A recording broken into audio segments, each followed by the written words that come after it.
Boa noite, telespectadores da TV Câmara.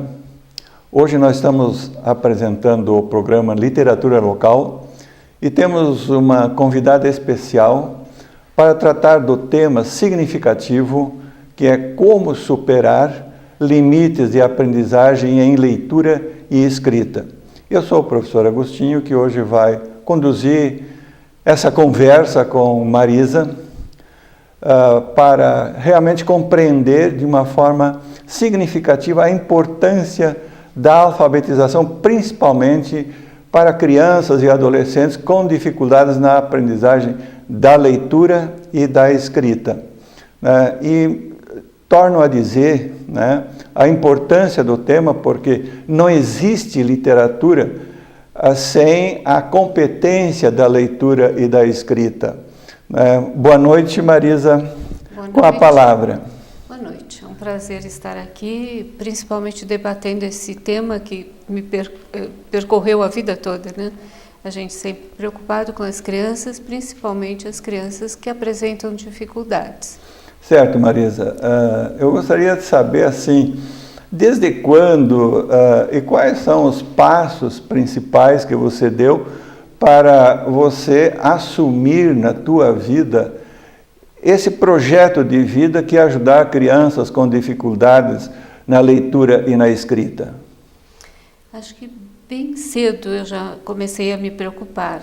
Eu sou oriunda de São Paulo, como muitas pessoas sabem, e ao terminar minha escola normal, fazendo alguns, que é o magistério, né, em São Paulo chamada de escola normal, fazendo alguns cursos de aperfeiçoamento, eu me deparei com os primeiros princípios da psicopedagogia, na qual eu fiz a minha formação posterior, e também com laboratórios já existentes, trazidos por uma das irmãs do Sacré-Cœur de Marie, onde ela trabalhava já estas crianças com dificuldades, com toda uma metodologia apropriada. Tinha também Maria Montessori, né? Você cita nas suas obras muito. Exatamente. Aí, com a formação, com o aperfeiçoamento com Maria Montessori, me despertou ainda mais, porque ela realmente começou o seu trabalho como médica, que se tornou educadora, né? Então ela conhecia todas as mazelas, vamos dizer assim, que podem atingir uma criança, né? E ela começou com crianças pobres, abandonadas na Itália, crianças que ninguém mais acreditava, e ali ela fez o seu trabalho, né, criando toda uma metodologia com recursos especiais e recuperando essas crianças de um bairro inteiro, né? Então, mais uma vez me vem, né, à tona. Chegando aqui em Passo Fundo, aí eu fui convidada de pronto a trabalhar primeiro na PAI, onde eu fiquei por muito pouco tempo, porque logo assumi a minha função no Estado e cedida depois para a universidade. Mas tive também essa experiência com crianças especiais na PAI. E a tua presença em Passo Fundo, Marisa, a sua presença em Passo Fundo foi e é muito importante. Eu lembro que quando você chegou, você já começou a trabalhar nos cursos de férias com alunos de férias. Mesmo antes de vir morar aqui, né? Eu já era convidada a trabalhar com algumas turmas, vim dar um curso, uma formação montessoriana, e depois instaladas aqui, então, os cursos de férias, onde a gente também propôs a formação em educação especial. Então, pedagogia com formação em educação especial, né? Nós tínhamos alguns viés dentro da pedagogia, né? Como a formação de orientadores educacionais, de coordenadores pedagógicos, depois em educação especial. E, finalmente, a gente criou dentro da universidade, se dá para dizer criou, né? Mas os cursos de formação de psicopedagogos. Né? Foi a primeira universidade aqui do sul do país com um curso específico, né, de especialização em psicopedagogia. Aí nós passamos a ser convidados a instalar esse curso em várias outras universidades, porque esse curso dentro da universidade foi modelo aqui no Rio Grande do Sul. Eu dou testemunho, porque inclusive eu dei alguns fundamentos psicológicos nessa atividade de psicopedagogia. E realmente foi muito importante nos cursos de especialização. Isso. Inclusive, não só aqui em Passo Fundo, eu acho que nos campi da universidade também foram desenvolvidos. E você coordenava esse trabalho, né?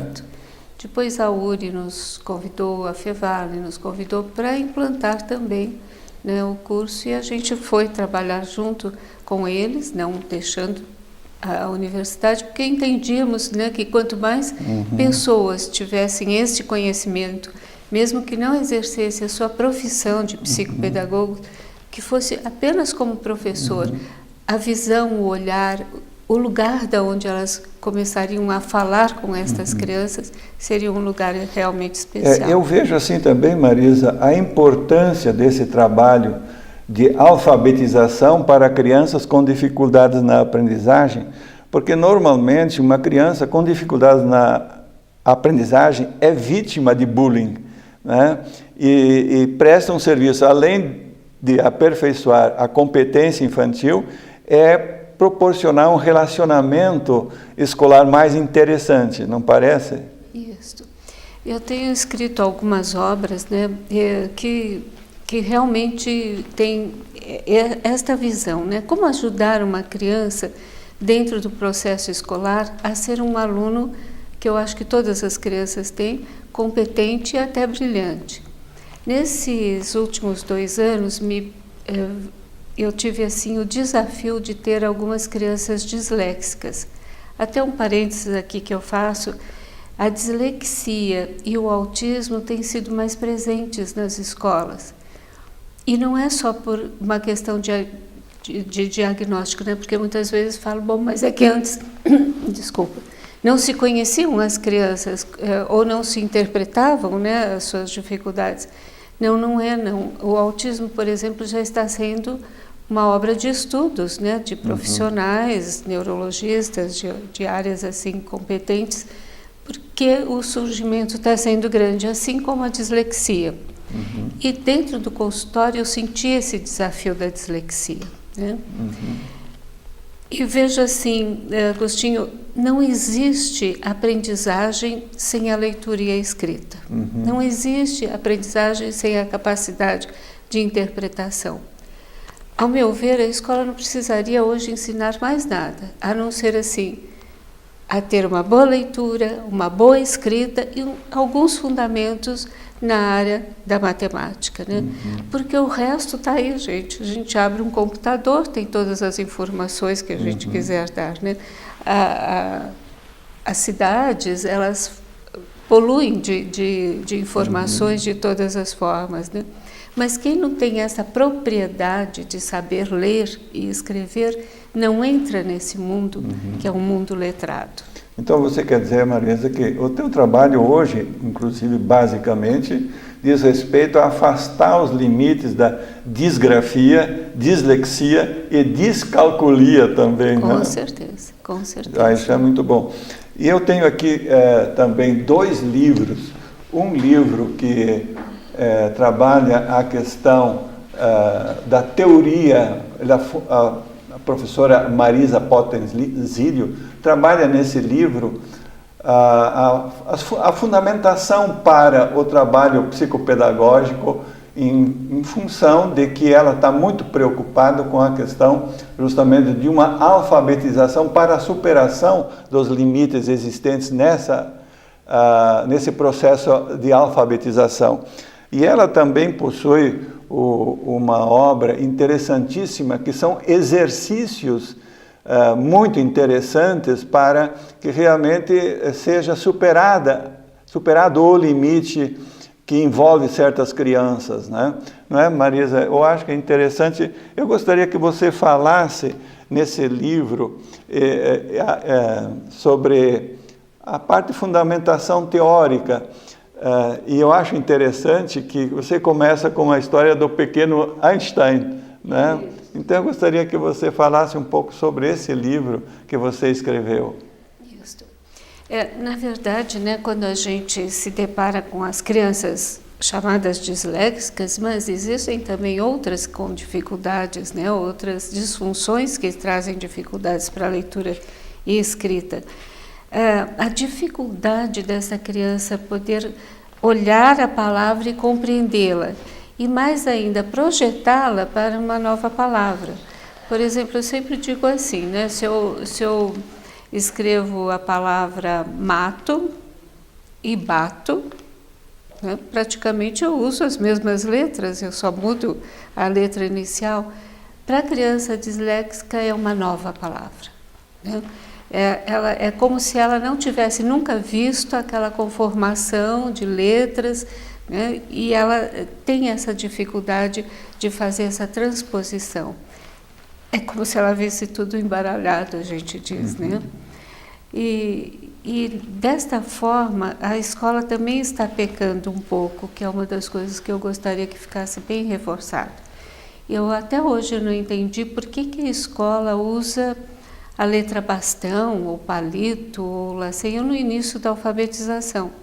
Eu acho que você deve se lembrar, e eu também, nós fomos alfabetizados com a manuscrita, que é a letra que nós vamos utilizar o resto da nossa vida.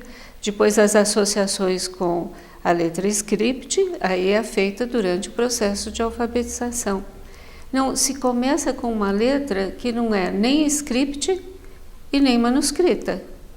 Aí trazendo para essa criança disléxica uma maior dificuldade, porque no momento em que ela tem agora que entrar em outro processo, que é o manuscrito, por exemplo, é como se ela reiniciasse tudo novamente, né? Como se ela não tivesse aprendido nada, né, com aquelas letras iniciais. É um desafio que eu faço às escolas. E o outro fundamento que eu acho que é extremamente importante é a criança disléxica, ela não consegue aprender com o nome da letra. Por exemplo, assim, este é o B, este é o A. Leia isto, né? É BA para ela, não é BA. Então, nós temos que trabalhar a partir dos sons, né? Ser uma alfabetização fonética, onde a criança, sentindo o som, ela consegue fazer a união nas sílabas, né?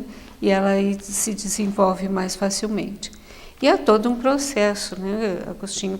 Depois que eu escrevi esse livro, fundamentalmente para os professores entenderem, né, essas poucas questões que eu levantei aqui, outras também que estão presentes, eu vi que não era o suficiente. Por isso, então tem realmente esse livro, Alfabetização, o caminho para a leitura, né? Isso. Eu gostaria que você pudesse mostrar para a gente, para os telespectadores, essa sua obra. Aí eu pensei, né, no complemento que seria nós seguirmos com a alfabetização, então dar um instrumento ao professor e à criança, né? Porque apenas teorizar sobre, eu acho que não é suficiente, né? E aí a gente fez toda uma pesquisa neuropsíquica do desenvolvimento da criança. Como é que ela desenvolve a sua linguagem naturalmente? Porque crianças disléxicas, mesmo as que possuem dislalia, elas compreendem os sons, elas se comunicam, elas, né, têm uma forma, às vezes, incorreta na dislalia de se comunicar, né? Mas elas se comunicam e compreendem. Então, como é que é a evolução destes sons, né, no processo de crescimento, de neuroamadurecimento? E aí a gente foi introduzindo as letras de acordo, né? Então as famílias silábicas, as letras, e um caderno onde a criança pode ler, escrever, inventar, criar, todo colorido, né? Onde ela é o caderno da criança. Na verdade é um manual de escrita e leitura, e serve também para os pais. Correto, né? Então, Marisa, nós vamos fazer um pequeno intervalo para dar continuidade posteriormente à nossa atividade de literatura local.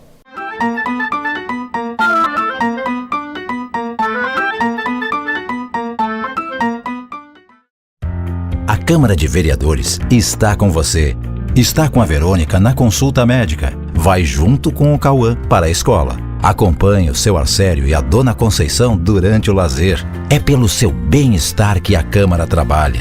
E é com a sua presença que vamos fazer mais pela nossa cidade. Vem participar, vem transformar, vem acontecer. Câmara de Vereadores de Passo Fundo, transformando a vida de todos nós.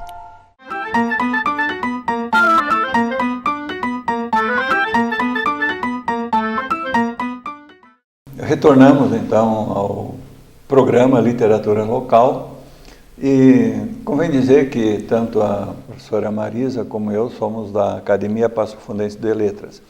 Mas dando continuidade ao processo de alfabetização, principalmente para crianças com dificuldade de leitura e escrita, eu gostaria que você desse o exemplo de como uma pessoa que tinha problemas disléxicos, entende? E conseguiu efetivamente superar. Nós temos, inclusive, colegas nossos dentro da academia que, ao ler o livro e ao conversar comigo, se perceberam disléxicos, né? E relataram toda a dificuldade que tiveram no processo de escolaridade por essa dificuldade de aprender a ler e escrever, né? Mas hoje são literatos. Então, quando a gente realmente trabalha esse processo de alfabetização de uma forma competente e eficiente, né, seja com crianças portadoras ou não de alguns distúrbios da escrita e leitura, há uma superação, olha, se tornarem literatos, né? Alberto Einstein era, né, um disléxico. E se não fosse a mãe dele acreditar nele e alfabetizá-lo, ele não seria o gênio, não se transformaria no gênio que se transformou, né? Sem dúvida. Mas, Marisa, eu gostaria que você pudesse falar um pouco dos livros que você já compôs e ajudou a compor, né? Nós temos aqui justamente quase uma tese, né, sobre o psicopedagogo. Talvez você pudesse falar sobre essa sua obra. Como eu relatei no primeiro bloco, né, minha formação em psicopedagogia iniciou lá quando eu tinha 18 anos, em São Paulo, com esses cursos de formação, né, visando a profissão do psicopedagogo e a interação com a criança com dificuldade. Quando eu então fui fazer o meu mestrado na PUC, eu quis que realmente estivesse presente aquilo que eu sempre busquei, né? Quem é esse psicopedagogo?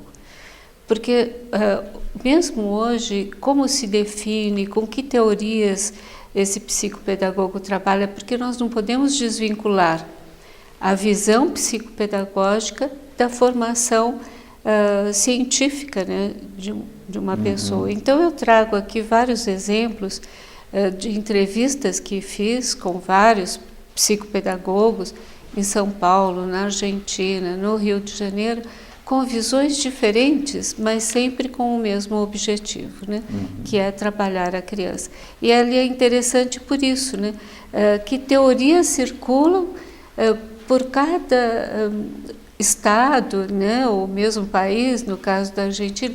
Quais são as teorias que fundamentam o trabalho do psicopedagogo? E com essa intenção, então, que nós escrevemos. Eu acho interessante, né, Marisa, que a psicopedagogia, ou o psicopedagogo, mais precisamente, é como um treinador de futebol, que dá os fundamentos para jogar bem a bola, dominar a bola, passar bem a bola. Isso. Assim também o psicopedagogo é um mediador, né, entre aquele que não sabe ler e aprender a ler, né? Aquele que possivelmente tem um limite, né, no desenvolvimento da linguagem escrita ou falada, né? Aproximando as duas.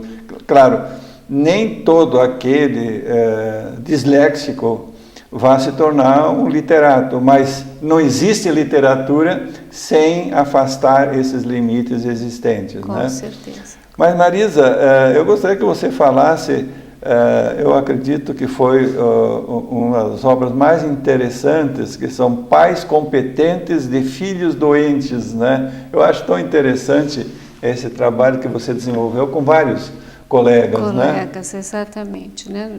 também não me senti competente, né, fazendo um trocadilho aqui, para construir uma obra tão exigente, né, sem a participação de outros colegas com suas formações específicas, né? Mas por que pais competentes de filhos doentes? Nós tivemos uma amizade pessoal com Isamitiba, que escrevia muito sobre a competência dos pais, né? E discutindo com ele, ele disse: eu nunca tive essa experiência de tratar com pais que tivessem um problema maior, né? Que seria a doença de uma criança, enfim, a disfunção de uma criança.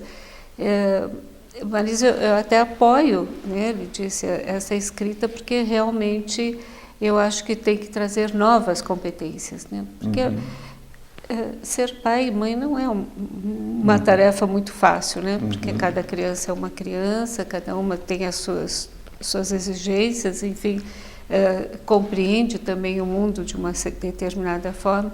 Agora, quando essa criança vem limitada por qualquer doença, seja ela de ordem neurológica, psíquica, física, né? É outro mundo, né? E nós não estamos preparados para isso. E o que mais me desafiou foi porque eu tive uma criança que trouxe problemas de ordem neurológica, que veio a falecer, e o sofrimento não foi só meu. O sofrimento foi de toda a família, dos outros filhos que de uma certa forma ficaram abandonados durante um período, né? E dos amigos, das pessoas que nos rodeavam. Isso também me desafiou, porque foi anos de grandes desafios, como conciliar, né, a atenção aos filhos, a dedicação a esta criança. Então, não só a visão que eu tinha da dificuldade muitas vezes dos pais, a visão psicopedagógica dentro do meu consultório, mas a própria experiência pessoal. Então, chamei vários colegas que fizeram uma obra, eu acredito, né, com a minha participação em alguns capítulos, mas se tornou uma obra assim, de um fundamento muito, muito importante. Tanto é que, né, este livro teve assim, um caráter bastante significativo para a PAI, embora não tenha sido escrito para crianças de APAE, né? Mas os pais, a direção fez com que todos os pais lessem, discutissem e estudassem. E culminaram num seminário onde eu participei para discutir com eles os vários problemas, né, das crianças. Eu acho interessante, principalmente na questão da dislexia e disgrafia, como é que você aproxima o menino, a menina disléxica dos pais, porque eu acho que os pais também são mediadores para superar esses limites, não te parece? Com certeza. Uma das questões assim que eu sempre digo no meu consultório, né, quando uma mãe, um pai apresentam o seu filho com dificuldades, eu pergunto, vocês estão dispostos a trabalhar juntos? A vir aqui uma vez por mês para a gente ver a evolução dessa criança e o que vocês podem contribuir em casa? E às vezes é interessante como a gente tem que ajudá-los a modificar toda a dinâmica familiar para que aquele problema possa ser superado, né? Não tem como os pais não participarem, né? Porque essa criança que você citou, a disléxica principalmente, veja, eu pego crianças no quarto, quinto ano, que já não se alfabetiza mais, né? Esse processo de alfabetização tem que se dar nos 3 primeiros anos da escolaridade. Eles não têm mais alguém na escola que cuide desse processo, e eles ainda não sabem ler e escrever, né? Então tem que ser um trabalho muito intenso, não é com uma consulta semanal ou 2 consultas semanais que a criança vai dar conta de superar as suas dificuldades. É preciso a participação dos professores e dos pais. Então, é interessante, né, Marisa, que uma criança disléxica ou que tem, vamos dizer assim, uma acentuada deficiência na leitura e na escrita, os outros filhos, de certa forma, que são, vamos dizer, têm normalidade no processo de ler e escrever, se sentem de fora, né? É bem interessante a dificuldade que pode se criar, né, dentro da casa. Com né? certeza, quando esses irmãos podem auxiliar. Certo. Né? Este livro do aluno tem sido interessante, os depoimentos dos pais, Sim. porque estão fazendo em família, estão construindo em família, mesmo crianças já alfabetizadas na família, estão participando do processo. Sim, né? Os outros filhos passam a ser Exatamente. mediadores também. Exatamente. Né? E a criança, seja qualquer criança, aprende muito mais com os seus pares, né? Sim, com outra com criança, certeza, com do que certeza. com nós adultos, que muitas vezes não as atingimos, né? Naquilo que São, nos propomos. vamos dizer assim, mediadores a ser mais eficazes do que os próprios pais, né? Eu acho interessante. E também ele não se sente diferente. Meus irmãos também estão aprendendo comigo, né? Um exemplo disto, ontem eu recebo uma criança que está com dificuldades na alfabetização, porém não é disléxico, né? Mas que não está compreendendo esse processo. E chorava o dia inteiro em casa, porque se sentia sempre exigido naquilo que ele não podia dar. Então nós começamos o trabalho com ele. O que eu faço eventualmente? A família toda vai para a sessão e nós brincamos todos juntos. Né? Ontem foi um dia de nós brincarmos juntos. Né? Então, esta família começa a compreender, a levar para casa também instrumentos, né, que são jogos, outros, de desenvolvimento daquela criança, e começam uma participação que hoje não se vê nas famílias, né, Agostinho? Quando é que uma família se reúne para poder brincar com os filhos? Né? A dificuldade de se fazer isso é muito grande. E desenvolve também a questão não só do aprender, mas do amar também, né? O amar, o afeto, a interação familiar, o reconhecimento que cada um é um, né? E tem o seu jeito de pensar e de interagir, né? Certo. Mas, Marisa, você não parou por aí de escrever, né? E de promover a escrita com colegas. Você tem também um livro que é A Nova Criança, um Novo Mundo, né? Para um novo mundo, né? Quer dizer, nós estamos... Até o título, depois eu comecei a pensar se nós não deveríamos invertê-lo, né? Um novo mundo para uma nova criança, né? Porque o mundo está diferenciado e a evolução desse mundo tão rápida, dizer, tudo que nós acreditamos hoje, em princípio podemos não acreditar mais amanhã por causa dessa rapidez de evolução, de teorias, de visões, né? de recursos, de instrumentos. E aqui a gente escreve muito mais para os professores e para os alunos também. É um livro que nós fomos, vamos dizer, o projeto nós construímos, mas com a participação de vários outros profissionais, onde se desafia a escola a se reconstruir, né? Eu estava lendo essa semana um artigo onde, por exemplo, coisas simples que a escola não se apercebe, né? Um artigo, inclusive, de alguns países mais evoluídos, onde a criança permanece um tempo um pouco maior na escola do que o tempo que nós utilizamos, que são de 4 horas, mas nunca leva tarefas para casa, porque a casa é o lugar da convivência com a família, e não o lugar do estresse, onde tem que ajudar a criança a fazer o tema, a criança com dificuldade de elaborar o tema, né? E é todo um estresse que aí passa uma convivência sofrida, né? Mas ao finalizar o nosso trabalho, eu não gostaria de deixar de lado um livro que eu tenho certeza que você participou direta e indiretamente, que é Ser Humano, o Desafio da Vida e no Trânsito, ou seja, é um livro para alfabetização para o trânsito, e foi escrito por seu marido, Albino Júlio Cisleski. Eu acho que é um trabalho muito significativo também. Isso.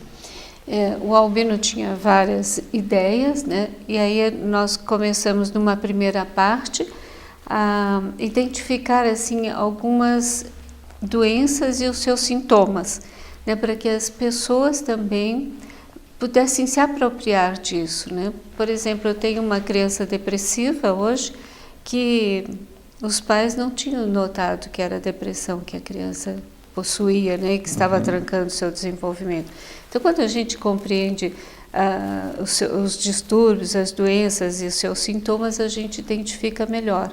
E a segunda parte, como o Albino foi o fundador da Abramet, a Associação Brasileira de Medicina do Trânsito, ele quis dedicar um espaço especial à educação para o trânsito. Pois é, Marisa, o nosso tempo está se esgotando, e é tão interessante como esses trabalhos, né, essas obras, elas são significativas e marcam um tempo, né, no qual nós estamos vivendo. Nós gostaríamos então de agradecer, Marisa, a sua colaboração para com a Academia nesse projeto Literatura Local. E gostaríamos de agradecer a sua participação nesse programa, né, que é, na verdade, uma parceria que a Academia tem para com a Câmara de Vereadores e principalmente com esse programa tão rico que nós temos todas as quintas-feiras. Eu que agradeço.